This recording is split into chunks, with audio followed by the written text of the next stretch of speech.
ఏంటి ఎందుకు బాధపడుతున్నావు? ఆ రాకేష్ నీ నడుముకిల్లడమేంటి? నీతో తప్పుగా ప్రవర్తించడం ఏంటి? అసలు వాడేమనుకుంటున్నాడు?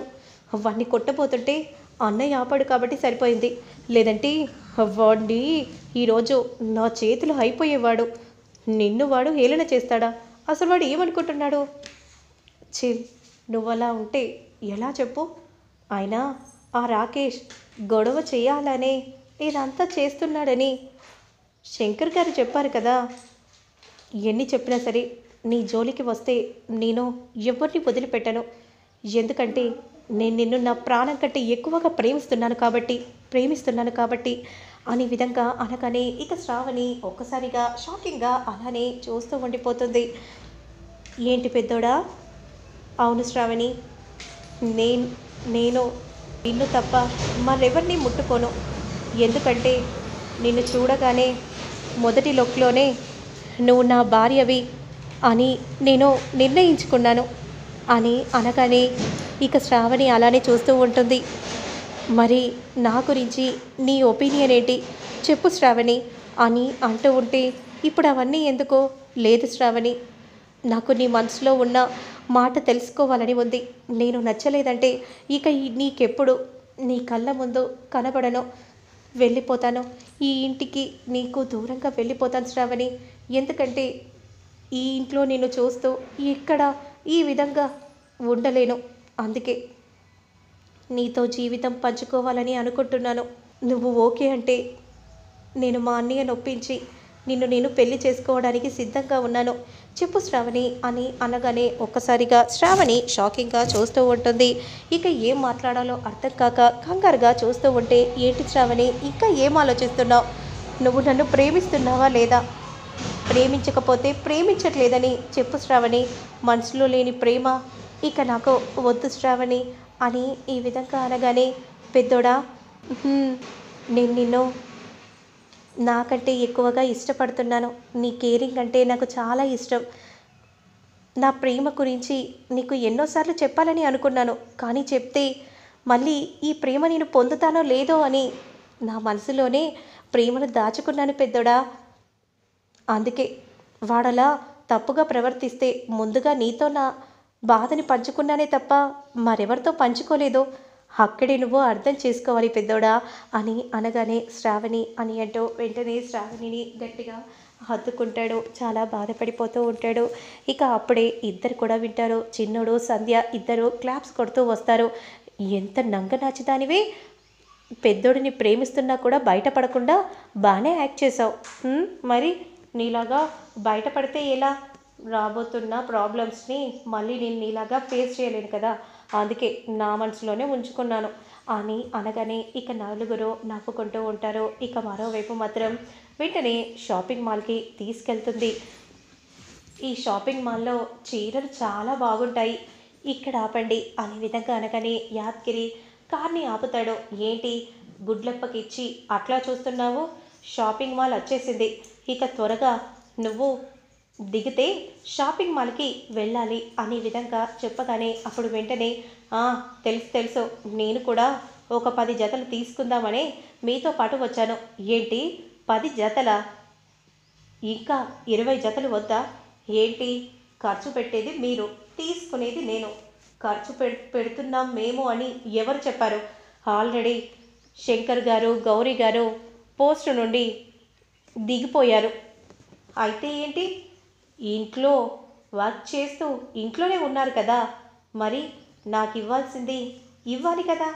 ఆల్రెడీ ఎప్పుడో పేమెంట్ ఫుల్గా ఇచ్చేశారు కదా, మళ్ళీ ఇప్పుడు కొత్త నాటకాలేంటి అని యాద్గిరి అంటూ ఉండగా అప్పుడు వెంటనే శంకర్ పోనివ్వు అనే విధంగా శంకర్ అంటూ ఉంటాడు. ఇక వెంటనే అలా డ్రెస్సెస్ చూడడానికి అక్కడి నుండి వెళ్తూ ఉంటే ఇక అప్పుడే, సార్ ఈ చీర బాగుందా చెప్పండి సార్ అని విధంగా అంటూ ఉంటే ఇక శంకర్ మాత్రం ఏం సమాధానం ఇవ్వకుండా అలానే చూస్తూ ఉండిపోతాడు.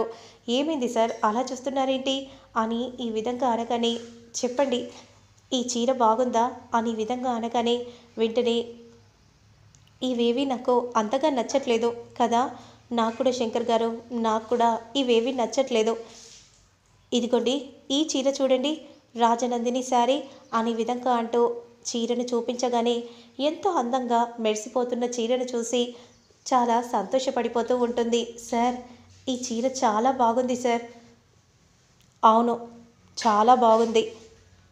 అయితే వెంటనే దీన్ని కట్టుకుంటాను సార్. ట్రై చేస్తే దీని లుక్ ఎలా ఉంటుందో మీకు కూడా అర్థమవుతుంది. ఈ రాజనందిని చీరని ఇలా ఇవ్వండి అని అంటూ చీరని తీసుకొని వెళ్తుంది.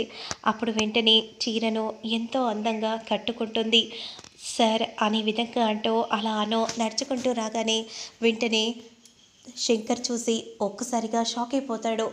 అను అనే విధంగా పిలవగానే ఇక చాలా సంతోషపడిపోతూ అలానే శంకర్ని చూస్తూ ఉంటుంది. సార్, ఈ చీరలో నేను మీ అను అని గుర్తుకు వచ్చిందా? అను, ఈ చీరలో నువ్వు చాలా అందంగా ఉన్నావను అనే విధంగా అనగానే ఇక అను చాలా సంతోషపడిపోతూ ఉంటుంది. అవును మేడం, మీరు కట్టుకున్నాక ఈ చీరకే కలొచ్చింది అనే విధంగా చెప్పగానే వెంటనే అను కూడా చాలా సంతోషపడిపోతూ చీరని అలానే చూస్తూ ఉంటుంది. ఇక వెంటనే రాజనందిని గుర్తుకు వస్తూ ఉంటుంది. అసలు ఎందుకు నాకు ఏదో గతం గుర్తుకు వచ్చినట్టుగా నాకు ఎందుకు ఇలా అనిపిస్తుంది? ఏముందిలే గౌరీ గారు, ఇక పదండి త్వరగా వెళ్దాం. సరే సార్ అనే విధంగా అంటూ ఇక వెంటనే ఆ చీరను ప్యాక్ చేసి ఇవ్వండి అని అంటూ ఆ చీరని తీసుకొని అక్కడి నుండి వెళ్తూ ఉండగా, అవును యాదగిరి ఓనర్ గారు ఎక్కడున్నారు? ఇదిగో ఇక్కడున్నాను అని అంటూ 10 జతల బట్టలు పట్టుకొని అలా వస్తూ ఉంటే, ఇంకొక 10 కొనకపోయారా అని శంకర్ అంటూ ఉంటాడు. నాకు ఇవి చాలు అనే విధంగా అనగానే అప్పుడు వెంటనే బిల్ని ప్యాకింగ్ చేయబోతూ ఉంటే 1,50,000. ఏంటి, నా బిల్లు 1,50,000? 10 జతలే కదా తీసుకున్నాను. అయితే గీతే ఓ 30,000-40,000 కావాలి కానీ.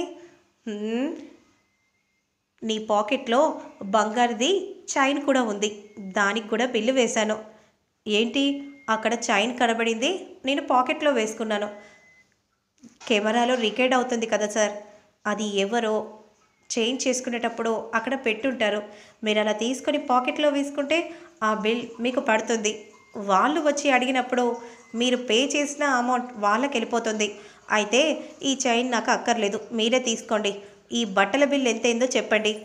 46,000 అయింది అని అనగానే వెంటనే ఏంటి 46,000 అని శంకర్ అంటూ వెంటనే ఓనర్కి ఇక బట్టలను ఇస్తూ ఉంటాడు. ఇక అందరు కలిసి ఇంటికి బయలుదేరతారు. మరోవైపు మాత్రం మాయ దీర్ఘంగా ఆలోచిస్తూ ఉంటుంది.